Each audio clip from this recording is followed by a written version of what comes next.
नमस्कार। प्रदीप पांडा बोल रहा हूँ। एक और वीडियो लेके आपको आया हूँ। जैसे आजकल आप सुन रहे होंगे, बहुत चर्चा में है पेटीएम, बहुत चर्चा में है।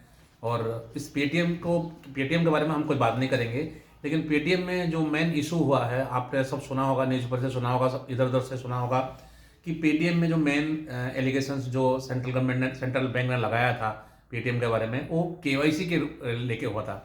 केवाईसी प्रोसेस में किस तरह से उनके लैप्सेस हुई है, और जो भी हम लोगों के डोमेन में है कि क्या मेन रीज़न था पेटीएम का जिसके लिए उनका पेटीएम पेमेंट बैंक को उन्होंने बंद करवाया। और उसमें मेन सेंट्रल पॉइंट जो आया है, केवाईसी की प्रोसेस को किस तरीके से ठीक से नहीं किया है और थोड़ा सा नेग्लिजेंस उसमें हुआ है, तो उसी से हुआ है। तो आपके लिए कोई केवाईसी कोई नया वर्ड नहीं है। केवाईसी हम लोग के लिए सबके लिए बहुत यूज टू वर्ड है।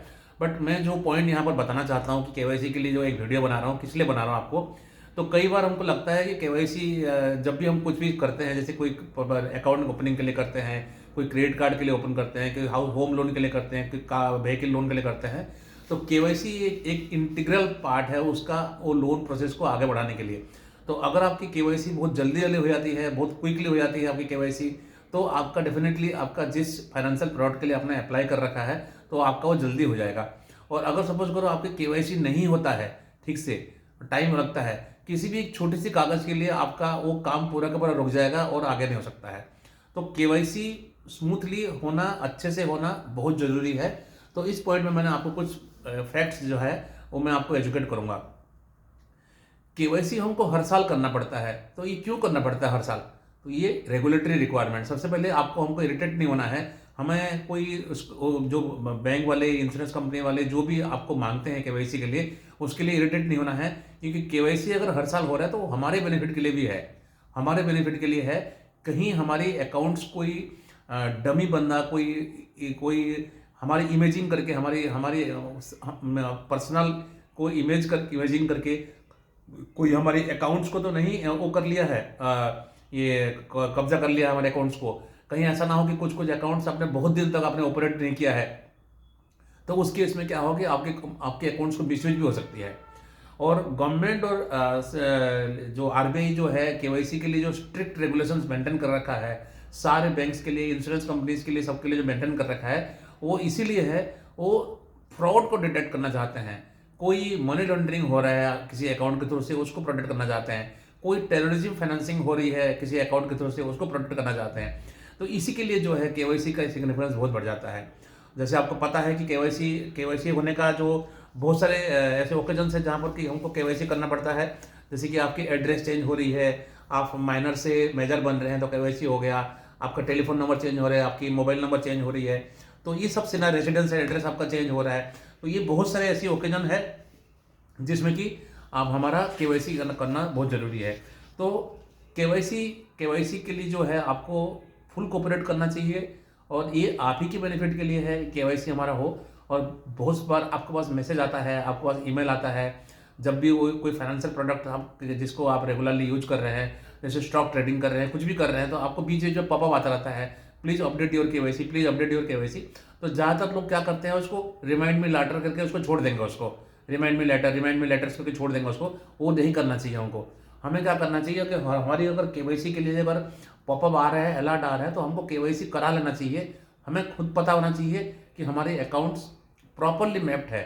मतलब मेरा जो अकाउंट्स है वो, मेरी ईमेल आईडी प्रॉपरली मैप्ड है, मेरी मोबाइल नंबर प्रॉपरली मैप्ड है, मेरा एड्रेस करेक्टली मैप्ड है, मेरा आधार कार्ड वहाँ करेक्टली मैप्ड है, मेरा पैन कार्ड वहाँ करेक्टली मैप्ड है। तो मेरे को ये इंश्योर करना मेरे लिए भी काम है, हम सबके लिए भी काम है कि हमारी फाइनेंशियल प्रोडक्ट ये है। तो इसमें क्या है कि जब हम अलग अलग बैंक में जाते हैं, अलग अलग बैंक में अकाउंट करते हैं, तो हमारा अलग अलग केवाईसी होती है। तो ये जो है अभी at this point of time fungibility अभी नहीं हो पाई है। मतलब इसीलिए हमको अलग अलग इसमें काम चल रहा है गवर्नमेंट का। एक सेंट्रल केवाईसी रजिस्ट्री एक बन रहा है, वो प्रोसेस में है। जब वो बन जाएगा तो फिर हमारा एक ही बार से केवाईसी हो सकती है। मैं आपको बताना चाहूँगा, कैपिटल मार्केट के जितने भी इंटरमीडियरीज हैं, चाहे ब्रोकर हो, आपकी जो दूसरे सारे एजेंसीज वगैरह, स्टॉक ब्रोकर हो, डीमेट अकाउंट्स खोल रहे हैं, कुछ भी कर रहे हैं, सेबी के अंडर में जितने भी इंटरमीडियरीज हैं कैपिटल मार्केट्स में, उन सब के लिए केआरए खुल चुका है, केवाईसी रजिस्ट्रार एजेंसी करके खुल चुका है। तो वहाँ पर आपके अगर केवाईसी अगर है, तो वो वहीं से एक सिंगल केवाईसी से सारे लोग अपना रेफरेंस लेके तो आपका वो प्रोडक्ट वो जल्दी से जल्दी खुल जाता है आपके केस में। बट बैंक्स में, इंश्योरेंस कंपनीज में, ये सब चीज़ों में अभी वो सेंट्रलाइज्ड वाला नहीं खुल पाया। एक और चीज़ में है जैसे कि वॉलेट्स वगैरह के लिए भी होता है कि आपकी मिनी केवाईसी होती है और फुल फ्लेज केवाईसी होती है। मिनी केवाईसी और फुल फ्लेज केवाईसी में क्या होता है, कभी कभी आपसे कम डाटा लेके और कम डिटेल्स लेके एक मिनी केवाईसी भी कर लेते हैं, खास करके जो वॉलेट्स वगैरह को मैनेज करते हैं कि तो उसमें फिर आपको क्या करेंगे कि आपकी जो एक मॉनेटरी सीलिंग डाल देंगे। ठीक है, आप अभी फुल केवाईसी नहीं कर रहे हो, आपका एक मिनी केवाईसी कर रहे हैं, बट आप इससे ज़्यादा आप ट्रांजेक्शन नहीं कर सकते। इससे मिनी केवाईसी स्टेज होता है, मिनी केवाईसी फिर फुल केवाईसी भी होती है उसमें से। तो फुल केवाईसी आपको करा लेना चाहिए। अगर आपको ट्रांजेक्शन बड़ा अमाउंट को ट्रांजेक्शन करना है तो आपको फुल केवाईसी कराना बहुत ज़रूरी है। तो ये मैंने जो आपको फैक्ट बता रहा हूँ कि इसलिए ये जो केवाईसी का अगर प्रोसेस अगर आपने ठीक से मैनेज किया है अपने अकाउंट्स के लिए, तो आपका अकाउंट्स और आपकी सब कुछ सेफ रहेगा। और आपके अकाउंट्स को भी बारे में पता होना चाहिए। जैसे कि आपके पास और बहुत सारे बैंक अकाउंट्स हैं, तो आप हर एक बैंक अकाउंट्स के बारे में आपको पता होना चाहिए। और कोई भी बैंक अकाउंट्स अगर आप नहीं यूज कर रहे हैं, बहुत दिन से डोरमेंट पड़ा हुआ है, बेटर उस अकाउंट को क्लोज कर दीजिए, तो आपको केवाईसी मांगेगा नहीं भी हो, अगर कोई अकाउंट्स आपकी जरूरत नहीं है। बहुत सारे हम स्टॉक ट्रेडिंग अकाउंट भी ऐसे खोल देते हैं, लेकिन उसके बाद फिर हम यूज नहीं करते उसको, मल्टीपल ट्रेडिंग अकाउंट खोल लेते हैं। तो बदले तो नहीं कर रहे हैं स्टॉक ट्रेडिंग, तो आप उसको अकाउंट्स को क्लोज कर दीजिए, कंप्लीटली क्लोज कर दीजिए एप्लीकेशन डाल के। कोई क्रेडिट कार्ड आपने इशू कर रखा है, कुछ लोग बहुत सारे क्रेडिट कार्ड इशू करते हैं, उनको याद भी नहीं रहता है कितना क्रेडिट कार्ड इशू कर चुके हैं। तो अगर आपने कोई क्रेडिट कार्ड इशू नहीं किए हैं लेकिन आप यूज नहीं कर रहे हैं, तो उस क्रेडिट कार्ड को आप बंद करा दीजिए। तो you should be very clean in your financial assets. आपका जितनी भी फाइनेंशियल डीलिंग हो रही है किसी बैंक से, इंश्योरेंस कंपनी से, ब्रोकर से, किसी से भी आपका कोई भी डीलिंग है, जो लोन के लिए हो सकता है, किसी चीज़ के लिए हो सकता है, तो आपका एवरीथिंग शुड बी क्लीन। और हर एक में आपका केवाईसी प्रॉपरली मेंटेन होना चाहिए। And you should be fully aware that आपका अकाउंट्स में आप ही का ही डिटेल है और किसी और का डिटेल नहीं होना चाहिए। So let's we all develop a smooth and proper KYC regime. और हम का जो बैंक से या कहीं से भी जो केवाईसी का रिक्वायरमेंट आता है, वो इसलिए हमको बोलते हैं केवाईसी करने के लिए, क्योंकि उनको भी रेगुलेटरी कंपल्सन है। तो you should fully cooperate for all KYC. वो जितना रेगुलेटरी रिक्वायरमेंट है उतना हमारे इंटरेस्ट पे भी है कि केवाईसी हम अपना करके रखें, ताकि हमारी अकाउंट्स और जितने भी हमारे फाइनेंशियल अकाउंट्स है, चाहे कोई भी अकाउंट हो, पेंशन हो, स्टॉक मार्केट का हो, बैंक अकाउंट्स हो, लोन अकाउंट हो, कुछ भी हो, वो हमारा प्रोटेक्टेड रहे और क्लीन रहे हमारे account. Thank you very much for watching this video. और मैं आगे और भी किसी टॉपिक के ऊपर आपको बताऊंगा।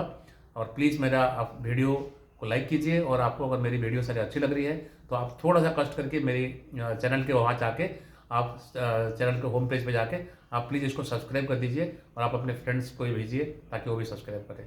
Thank you very much. नमस्कार।